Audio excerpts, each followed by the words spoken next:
En el prólogo de Diferencia y Repetición, Deleuze dice que una teoría filosófica tiene que ser, por un lado, una especie de novela policial y por otro lado, una especie de novela de ciencia ficción. Lo que está diciendo Deleuze, más allá de un tono un poco lúdico o gracioso de este comentario,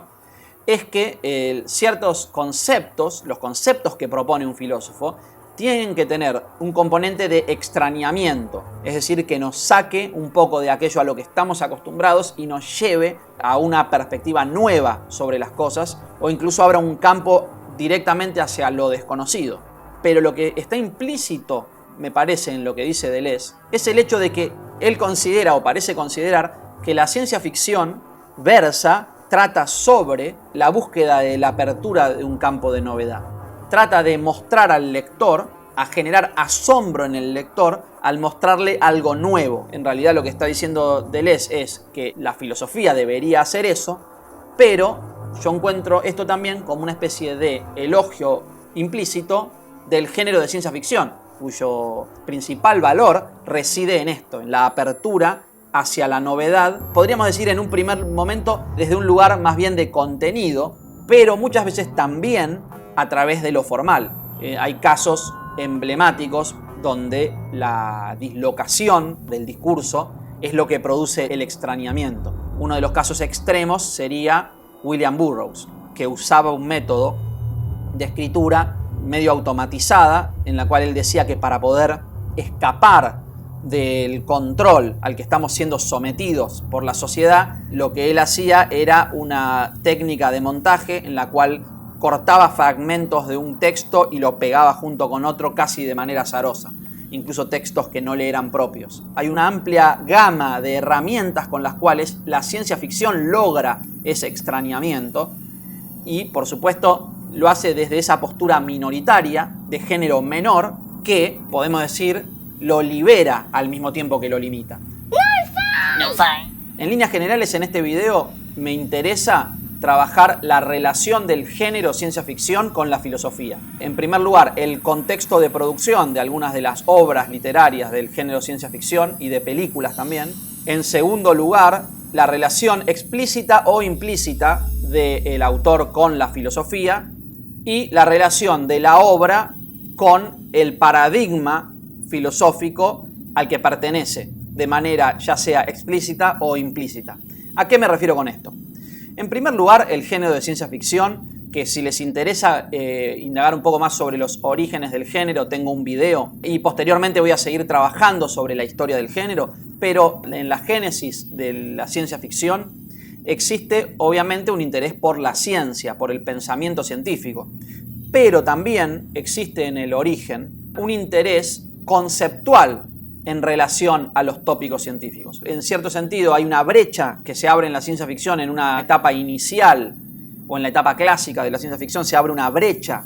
en la cual podríamos dividir ciertos autores de carácter más cientificista, los pertenecientes a la llamada ciencia ficción dura, y los de la ciencia ficción blanda, que pertenecen a otro tipo de paradigma. El hecho mismo de que haya un conflicto dentro del género y una separación casi ideológica dentro del mismo género, el hecho de que podamos hablar de ciencia ficción dura y ciencia ficción blanda, es lo que nos permite, en primer lugar, y lo que genera para mí la riqueza de indagar, es decir, de investigar por qué se genera esta ruptura y en torno a qué ideas se genera esta ruptura y las posturas diferentes y qué resultados tiene eso sobre la obra de los diferentes autores. Más allá de esta división que hicimos entre ciencia ficción dura y ciencia ficción blanda, hay autores más reflexivos donde es evidente que están trabajando con un concepto que les interesa desarrollar y la ciencia ficción los dota de una herramienta especial para trabajar esos conceptos. El aspecto más folletinesco, más masivo y popular de la obra era algo que les permitía entrar en un juego que de alguna manera los favorecía o del cual sabían aprovecharse. A mí me parece que hay algo de esto en la obra de Lovecraft, por ejemplo. Hay un regocijo de Lovecraft de pertenecer a un mundo marginal, de lo que llama Weird Tales, los relatos como extraños, y pertenecer a un género menor,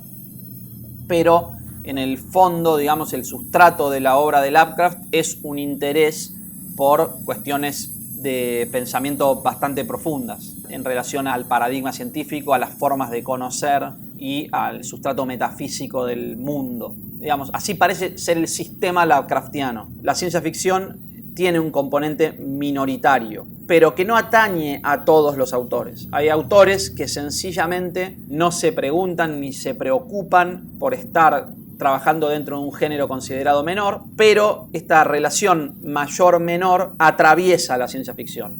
Obviamente mayor y menor siempre tomado entre pinzas. ¿Por qué?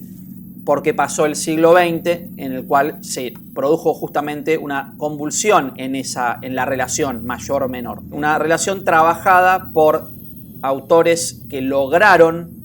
legitimar géneros menores o por lo menos poner como encima de la mesa la relatividad de estas separaciones entre canónico, heterodoxo, mayor-menor.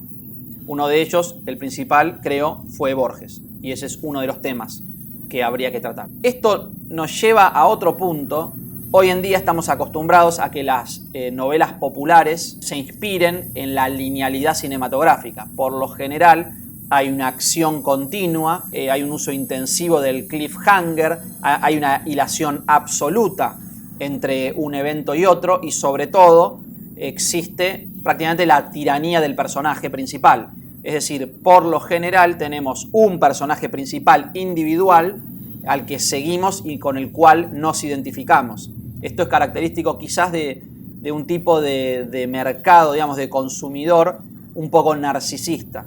Desde mi punto de vista creo que esa es un poco la razón del gran éxito que tuvo Harry Potter, por la manera en que logra identificar al lector con este personaje bastante desvalido y al que nadie presta atención, y cómo casi inmediatamente lo empieza a elevar y lo empieza a llevar hacia el punto más alto. Es decir, parecería gratificar el narcisismo del lector. Y esta estructura implica un personaje individual, central, con enemigos, amigos y con una estructura lineal bastante basada en Hollywood y en la forma en la que los manuales de Hollywood aconsejan desarrollar los personajes principales y lograr la identificación de la audiencia con el personaje, etc. Por el contrario, las mejores novelas de las épocas clásicas de ciencia ficción, incluso llegando hasta fines del siglo XX, durante todo el siglo XX, siendo parte, incluso muchas veces habiendo sido publicadas en publicaciones absolutamente comerciales donde les pagaban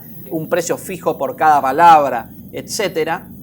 muchas de esas obras, sin embargo, estaban utilizando métodos, estructuras narrativas más bien inspiradas en modelos vanguardistas, en algunos casos cubistas, en algunos casos surrealistas, cosa que hoy en día está como estandarizado un modelo de escritura muy vinculado al cine, y sin embargo en esa época no había un estándar, sino que el estándar más bien era la experimentación, incluso dentro del mundo de la literatura de masas. Por lo cual vuelve este campo muy interesante para la investigación, y autores que podemos pensar menores, de los cuales probablemente alguien que estudió letras pudo no haber escuchado nunca hablar, como Alfred Bester. Sin embargo, es un autor interesante para investigar desde el punto de vista formal y estético. Entonces, me parece que dentro de la indagación sobre la filosofía de la ciencia ficción está en claro que muchos de estos autores tenían intereses por hacerse cuestionamientos sobre el tiempo que estaban viviendo, sobre la realidad que les tocaba vivir y la cuestión tecnológica y científica, pero también cómo afectaba esa cuestión tecnológica y científica a el modo de vida, nuestra psiquis y un montón de cuestiones. Es decir, muchas veces la ciencia ficción fue una especie de espejo y de reflejo de problemas y cuestionamientos sobre cosas que estaban pasando, convulsiones que estaba viviendo el mundo durante el siglo XX. Entonces, por un lado, como fuente de investigación, así como muchos valoraron el género detectivesco como una forma de indagar sobre filosofías que surgen durante el siglo XIX, me parece que el género de ciencia ficción es el gran campo de indagación para preguntarse sobre la filosofía del siglo XX. Esa es la razón por la cual me interesa incorporar en este canal, que se dedica un poco a la filosofía, pero que busca tocar temas de literatura, cine y otras artes por ahí en el futuro. Esa es una de las razones por las que me parece que la ciencia ficción es muy pertinente para el canal y creo que no hay tanto escrito sobre eso y me interesa que haya un espacio dentro de este canal en donde podamos de vez en cuando tomar obras literarias de este género y tratar de hacer un análisis de cómo funcionan en tanto textos literarios, pero también cómo funciona y cómo funciona la cabeza y qué es lo que está planteando conceptualmente cada autor en relación al mundo que lo rodea y a los problemas y el contexto que cada autor está padeciendo. Uno de los autores que más me interesan y me parece uno de los autores más valiosos de la contemporaneidad es William Gibson y su relación con la tecnología, la relación con el contexto que estamos incluso viviendo hoy en día. Así que si les interesa específicamente este tema, pueden chusmear acá abajo en la descripción un link que les voy a dar para mayor información sobre un curso que estoy preparando ahora mismo sobre el tema. La primera clase es justamente sobre William Gibson. Así que bueno, ese sería el video de hoy. Si les interesa, pongan like, pueden poner comentarios. Si es la primera vez que vienen al canal, se pueden suscribir para más videos sobre este mismo tema. Muchas gracias.